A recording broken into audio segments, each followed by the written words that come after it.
Hey YouTube, today I'm going to attempt to do a video on how I flint knap. Right now I have an iPod strapped to my forehead and it's hanging down, so if it falls over, and I apologize, just have to fix it. If this doesn't work out, I'll see if I can have somebody else film me doing it. But today we're going to be working a slab of jasper. This jasper came from the United States somewhere. It's red with a couple white lines in it. These aren't fractures, they're filled with material. I'd be working a raw piece of stone for you guys, but I wanted to demonstrate that you can use this technique in a very delicate situation such as slab work. I'm using indirect percussion, and this is the way I knap. It's my main method of thinning, and usually you can see the flakes from the indirect percussion on my finished pieces. For arrowheads, the smaller stuff, I usually finish them by pressure flaking. But what I have is just a regular copper pressure flaker. I haven't got around to experimenting with antler for this method yet. I just don't have very many good pieces of antler. And for my billet, I'm using this antler bopper. I used to use just a regular copper tipped bopper, but that thing fell apart on me recently. So the point on this is rounded, very barely rounded, with kind of a flat spot on the top, and this I find works the best. I experimented with different tips, and this works out the best for me. So I stick this under my knee. My thighs are at a 90-degree angle, and I already took off a corner to start the zigzagging. So this is how I do it.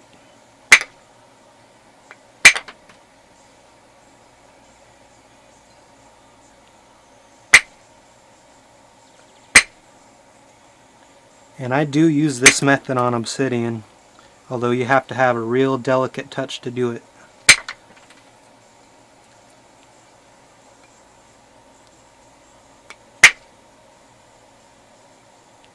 So all I'm doing right now is scissoring, getting rid of this 90-degree edge right here and establishing a working edge like all the other knapping videos you've seen if you watch them. It's the same method, I'm just taking off the flakes in a different manner here. And let me explain the angles here real quick. So I have my tool tip on the edge here, exactly where I'd have it if I was pressure flaking. If I want the flake to dig in deep, I angle the stone down. This is really exaggerated and it'd probably break the stone. But I angle the stone down just ever so slightly, barely. If I want just a regular zigzagging flake, scissoring flake, I hold it at a level angle. And if I want a really short flake, I angle the stone up like this. And generally, for thinning flakes, you're aiming for the other edge. And there should be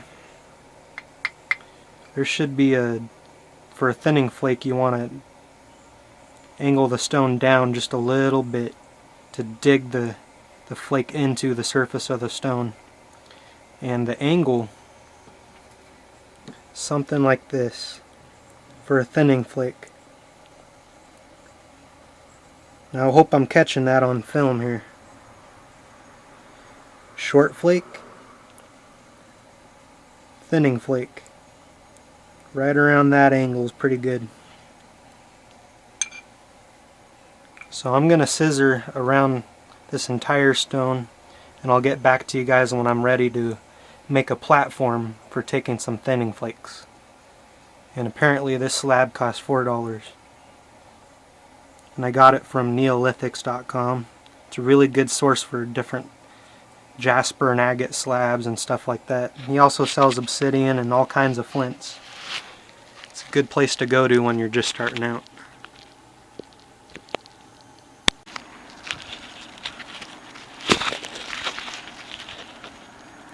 Alright, so I got this thing scissored now. This is what it looks like. I put up a nice bright light on the ceiling so you guys can see better and so I can see better. So now I need to prepare some platforms that are away from the center line so I can take my first thinning flakes. And the thinning flakes on a slab are mostly just to get rid of the saw marks.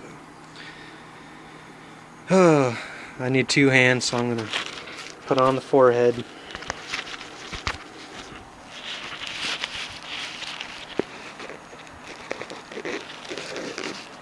I hope I got a good angle. Alright, I like to use a smaller tipped pressure flaker for this bit.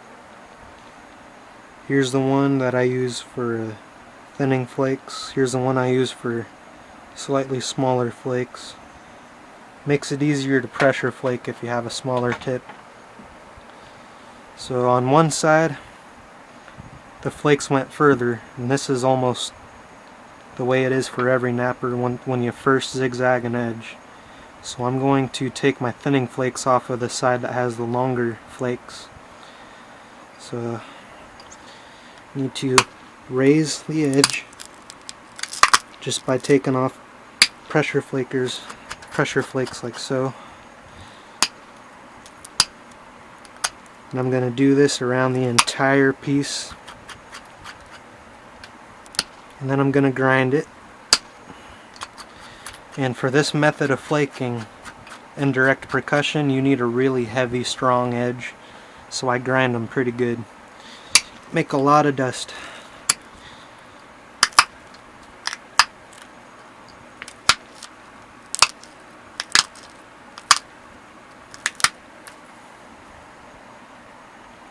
So these 2 areas here, I took off some flakes. And this part I haven't touched yet. So you can see the difference in what I mean by below center line. And that's really crucial if you're going to be applying a lot of energy into the stone. You don't want it to be going through the center, or else it's going to snap right in half.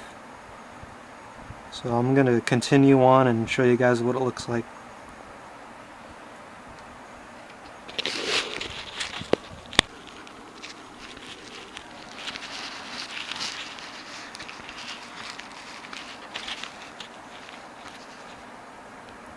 Alright, so I got this thing zigzagged. I got rid of the square edge, and now all my edges are below center line. And after the pressure flaking, I brushed it with this rock and got rid of all the shark teeth, like so. Then I ground it with this rock. But I'm not done grinding. I need to grind it really well. So I'm using a carbide abrader. I really wish I had a local source of sandstone, because I'm really interested in trying to do all of this method traditional. So, but you know, I'm limited on antler definitely, and all I have around here is lava rock.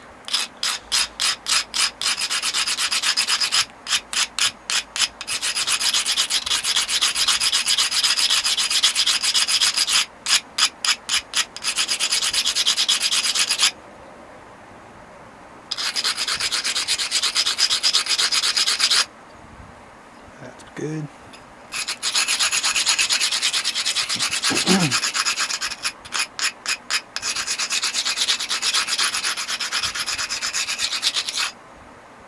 That's good.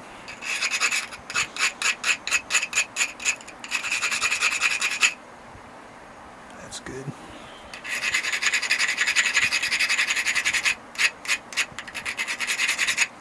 Alright, we are ready. I'm going to use my larger pressure flaker. In this case, it's not a pressure flaker. I'm going to get rid of my leather here. Alright, so now I need to figure out where I want my tip and where I want my base.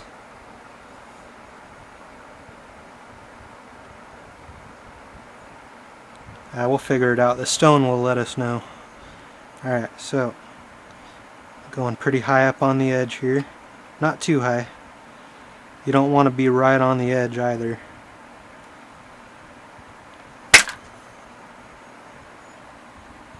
can see what that did. And that's because I was right on the edge there.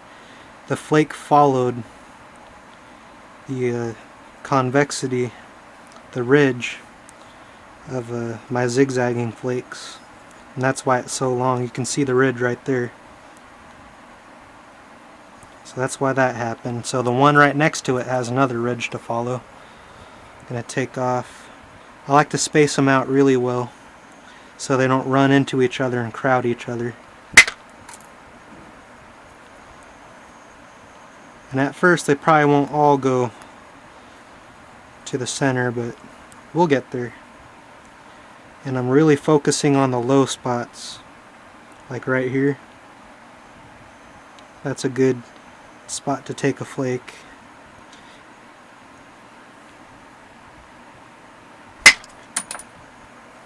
So that one fanned out quite a bit. So I'm going to space out my next flake so I don't crowd them into each other. Just like that.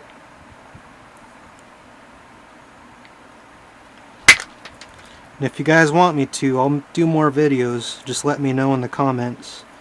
And you know, ask for different materials, different, you know, slabs or raw material, heat treated material, agate, jaspers, obsidian.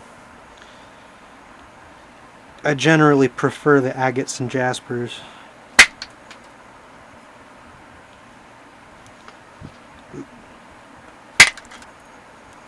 I think I'm right on the edge. Yep.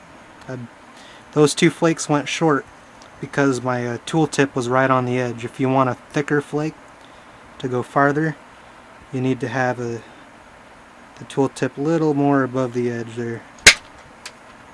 Dang. Alright, this one will be a good one. There we go. I mess up a lot. I'm not Superman, flint napper.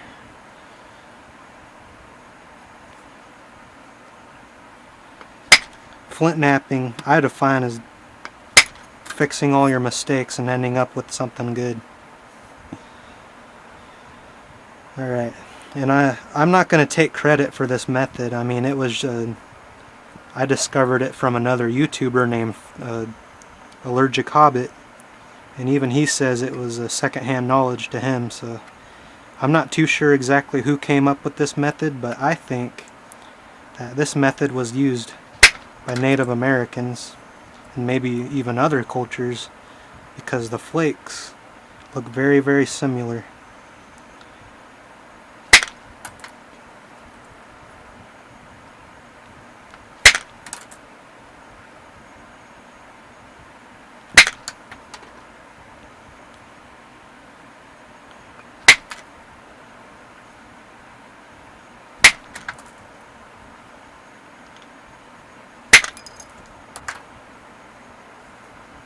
Remember to space out your flakes. You don't want them to run into each other.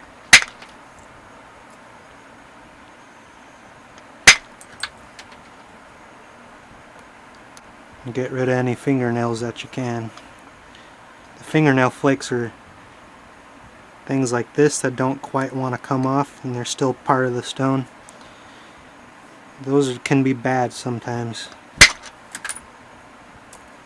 There. I got two to meet up right there.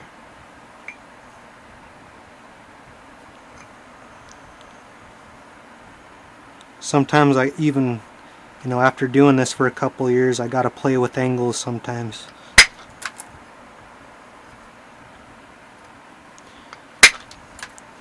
And this method of flint napping has helped me really to evolve as a flint napper.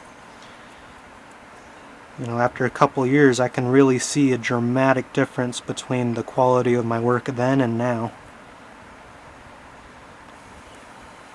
I think I'll designate this end as the base, and for the basal flake